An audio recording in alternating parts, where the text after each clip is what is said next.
I'm Bernie from Crafters Companion. If you enjoy bag making, you're going to love our Salisbury crossover bag from Threaders. It's absolutely amazing. You're going to have pockets on the front and also on the back. You've got that inset zip as well. You're going to get the pattern in a template form with all of the instructions in there to help you make this fantastic bag. So once you open your packet at home, this is what you're going to get. A set of instructions which has clear charts on of how to use the templates, how to cut everything out, and then a step-by-step guide with all of your photographs and all of the written section to take you through every single step of the bag. If we have a quick look at the templates, it's going to have all of your pieces on here with all of the, how many you cut, what do you cut from, all of the pieces. Some you're going to cut on the fold, some are going to be the entire piece like that one. So let's see how you make it. So the first thing you're going to do is cut out all of your pieces using your templates. So as I was saying before, some of them say to cut on the fold of your fabric. So I've got a piece of fabric here. I'll just quickly show you how I set mine up to do it. So if I fold my fabric over, and say we're going to do the zip pocket lining, this one here, and that one does say place on the fold. So we're going to place it and line it all up.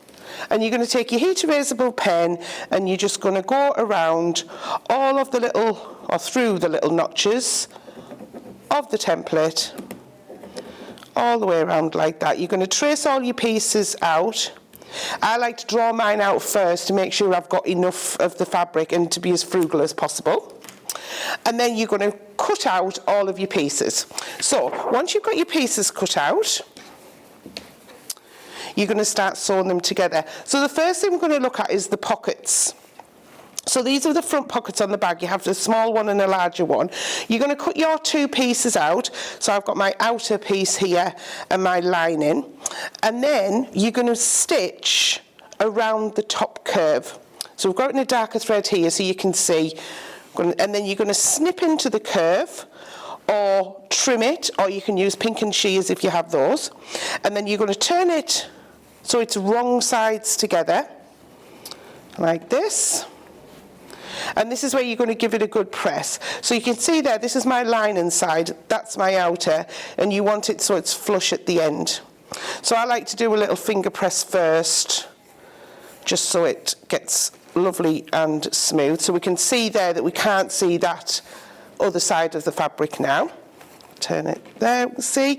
And then we're going to top stitch all the way close to the edge. So you're going to do that with this pocket and also with the larger pocket. So if I pop those together, I'll just pop a pin in there for now to keep it straight. There we go. And you can pop clips in if you want to. And then that's going to keep that level. So you can see those both slanting in opposite directions on the pocket. And then you're going to get one of your main panel pieces. So I've cut my main outer piece here, and you can see where it's got the curve at this end. So that's the top of your bag, which is where the zip's going to go in later. So you're going to take the larger pocket first and place that over the top like that. And then you're going to take your smaller pocket and you're going to place that over the top there. So we've now got those inserts. Now this is where you can start looking at what sort of fastenings you're going to have on your pockets. So you could use magnetic fastenings, or your snap fasteners, or the metal snap fasteners, or you can leave them open if you prefer. But at this point you can attach your fasteners because you know what side piece, it's going to fit on. So pop your fasteners on, and then the last little section on this piece to do is just to baste it. So when you're basting it, it's a long stitch on your machine, and you're just going to sew quite close to the edge. So if you say about 1/8 of an inch, because we're going to sew it together with a 1/4 inch seam allowance later, 1/8 of an inch all the way around, and that's going to keep your pieces in place. Now the next thing, we want to box off our bottom of our bag, and to do that we've got our create a corner tool. Now if I pop that there, you can just see the corner here. I want a 90-degree corner cut out of my piece. So you're going to take your tool and decide how big a corner or how small a corner you would like. Line it up, and you can draw around on the outside that way, or you can bring the tool in to the crosshair in the centre. So we've just got that crosshair there, you can just see it. Bring it in from the centre and line up those crosshairs with the raw edges of your fabric, and again you can then draw through those little holes in the tool, and that's going to give you your corner pieces. We're then going to take our scissors and cut into each side, and then do the other corners on your other main panel. So you'll have another main panel that you've cut out like this, ready for the zip pocket. We're going to cut the corners out of that one. So we're now going to put that outer zip pocket in on the other side of the main panel. So I've got the main panel here that I've cut the corners out of, and I've also got my pocket lining piece as well. So I'll pop that to the side a second. And on the wrong side of the pocket piece, you can see that I've got some lines drawn here for my zip placement. So what I've used to get those lines is our zip insertion tool. Now on here, you can cut for 10-inch, 8-inch, 6-inch or 4-inch finished zips. I'm going to use the 8-inch finished. So you're going to follow the instructions that come with the tool, and you're going to draw your rectangle gap. So that's where the position the zip is going to go in. And then you're going to bring the tool up, and there's an inner line that has angles on each end. You're going to draw in there, and I like to draw in a different colour to keep them separate, and that's going to be your cut line for once we've stitched this to the panel. Okay, so we'll take that main panel back, and you're going to place this 3.5 inches down from the top of your bag. And if you don't have a ruler to hand, you could actually line it up on your mat. 1, 2, 3.5, and I know that that's roughly there. And then if you just get it in the centre, like that.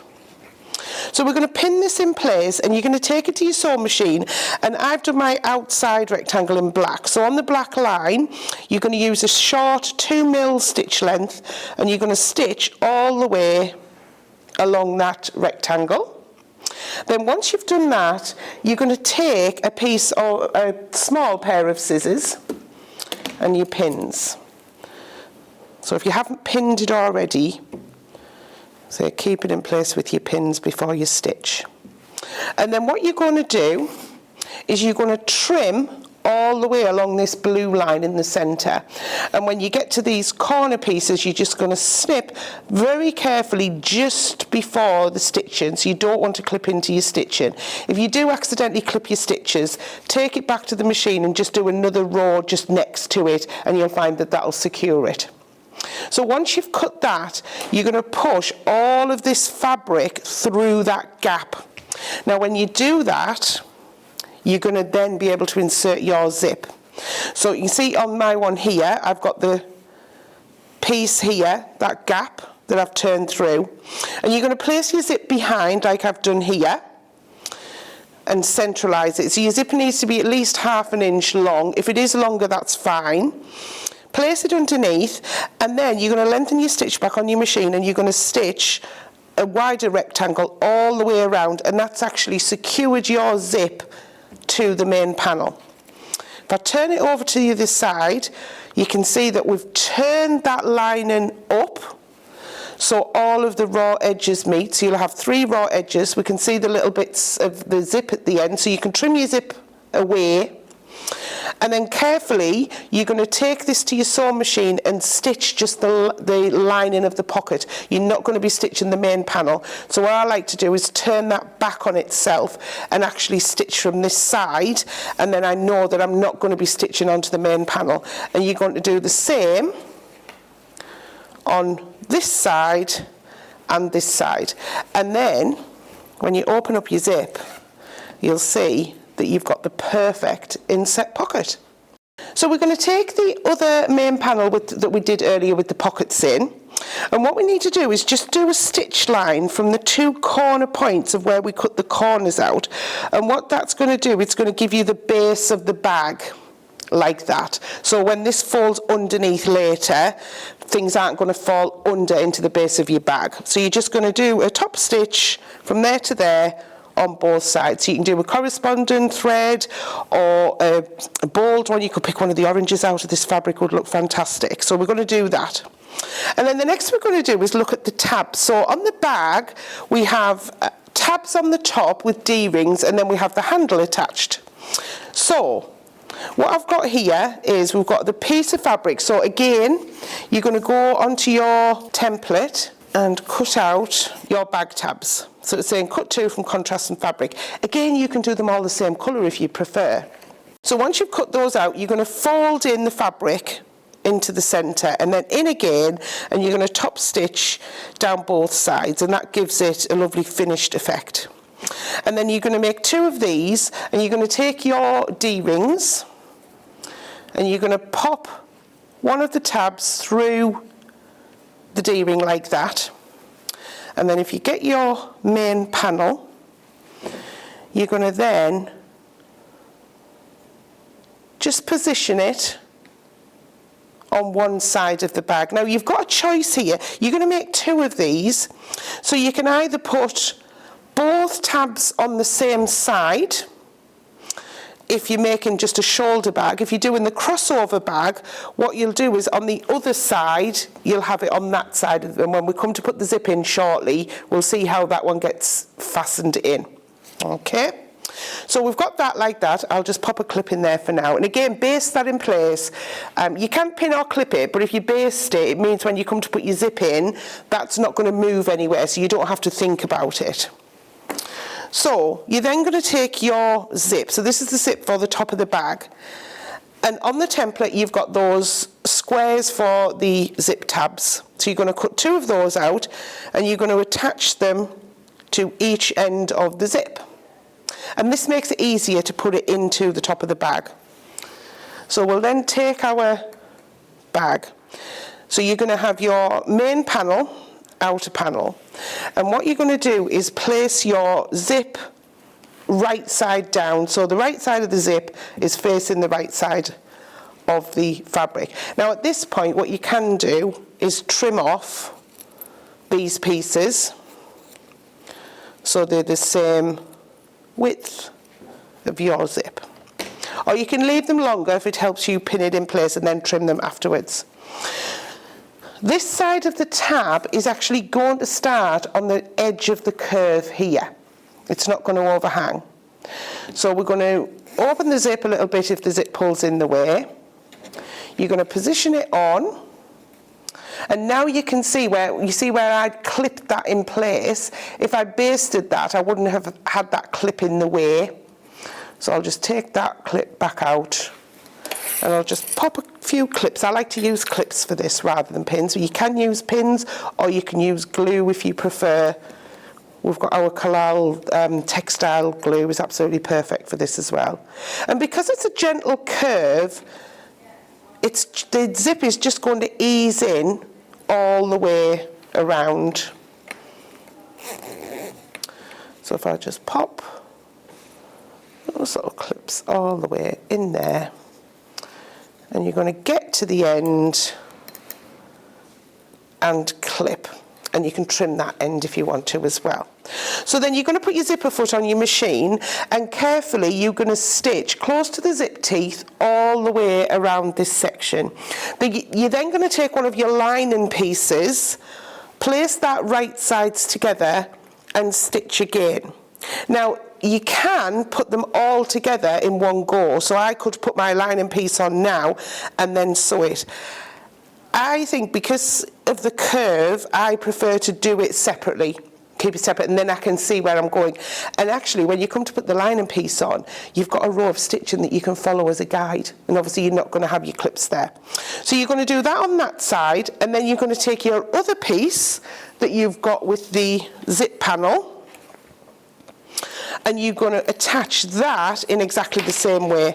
So obviously I've got my clips in there, but this time you've got that other free side of the zip, this one, and again that's going to attach the same way on the other side of that one, and then you're going to add your lining.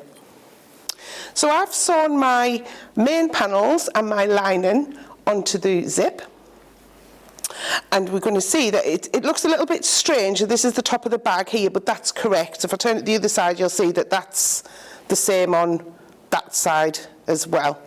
And what you're going to do is, like I've done here, you're going to bring both your lining pieces together and your main panel pieces together, and you're going to stitch all the way around. Because we're going to box these corners off, you don't need to stitch those sections. So all the way down along the edge, all the way up here. And when you come to this side on the lining, I've got my wadding on the lining here. What you're going to do is leave quite a decent gap, because that's where we're going to turn it through. Okay, so you're going to leave a decent gap in there. Now what we need to do is close those corners off. So I'm going to show you how you actually do that. Let me turn it this way. So you're going to bring the seams together. So you can see how I've opened that out there. You can see I can see my lining fabric, both pieces. You're going to bring both seams together, and what you find is it turns into a very neat angle on both sides. We've got those. If I move that way, you'll be able to, there we go, that's better. So we can see how we've got that there, and these two seams here are matching up. So you're going to match those seams up, and then you're going to take a clip or your pins, and you're going to stitch a 1/4 inch seam all the way across there. And what I would say is to secure your stitches at both ends, just so it doesn't come unstuck. Okay, so you're going to do that on both of your lining pieces, and then exactly the same on your main panel. And one little thing just to keep an eye on when you're doing your main panel, just to check that you are opening it at the correct section. So this side, you can see where I've got my snap fastener here, so I know that this side is the side with all my pockets. The other side is the side with the zips. So when I open this out, if you open it from the zip side, you know that the zip side is only going to have the main panel piece. This side is going to have all your pockets attached to it. So you've got quite a lot of layers on that side. So it's worth just double checking that before you put these together, just so you don't split it at a different point. We've got quite a thickness there. So I would suggest also lengthening your stitch on the machine, just for it to go through. And again, join those seams so they match. You've got that point across there, so then a 1/4 inch seam across there, and secure it on each end. So once you've got those fastened up, what we're going to do now is position the bag feet. So the bag feet, this is going to be the base of your bag here on the outside.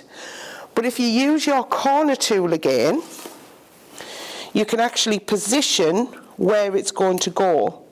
So I can see here, if I get my pen, this is where I'm going to have that line of stitching, because that's the base of your pocket. So that's what you're going to see. You're going to see a line of stitching there. You're going to bring in your corner tool and say I want it to 1/2 inch. So if I bring it in from that point, I've put the 1/2 inch point on my stitch edge there, and then I can put a dot there, so I know that's where I'm going to put my bag feet. And you're going to do that on both sides on this side, on your outer pieces, and then turn it over, and both sides on this side as well. And then you're going to take your pokey tool or your little scissors or your stitch unpick, and just carefully put a hole through the layers. You're going to open up so you don't go through all layers through to the other side, and then you're going to put your bag foot from the inside out, so it's going to come out at this end, open them up, and there's all of your bag feet fitted.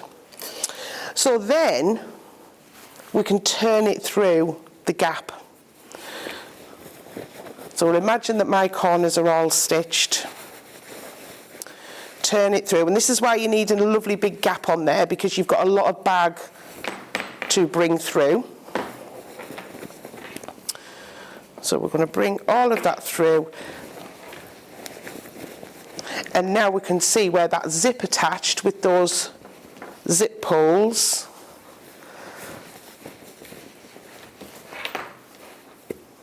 There we go. So I've got one on this side, it's D-ring, and the other one is on the other side. So the last thing we need to do is make the strap. So with the strap, it's very similar to the way you did the tabs for the D-rings. So you're going to cut your piece of fabric. Now we give a suggested length in the instructions, but what you can do is make it longer or shorter, whichever is your preference. And then you're going to put your fabric right sides to the centre, fold it into the centre, give it a press, fold it again, and you'll get to where it becomes an inch wide. And then you're going to feed that through your swivel clasp. You can see that I've folded it over once and then folded it again and then stitched securely down this section, and that will hold, because that's good. Obviously if you've got a lot in your bag, that's going to carry a lot of weight in your bag, so you don't want, that's one of your strain areas. Give it lots of stitching on there to secure that in, and then when we get the bag all finished, we can then clip that on. And I'll just show you on this one as well, where we've got all of those 4 bag feet positioned. If I turn it that way, we can see there. So we can see the line of stitching on the side, so that's the base of your pocket. We've actually done another line of stitching on the other side, so to make it look equal. And then we've got our 4 bag feet on the bottom. Once you've clipped your handle on, that is your Salisbury crossover bag finished. So that's it, we're all finished. This is our fabulous Salisbury crossover bag. Head on over to the website for more details and other fantastic bag products.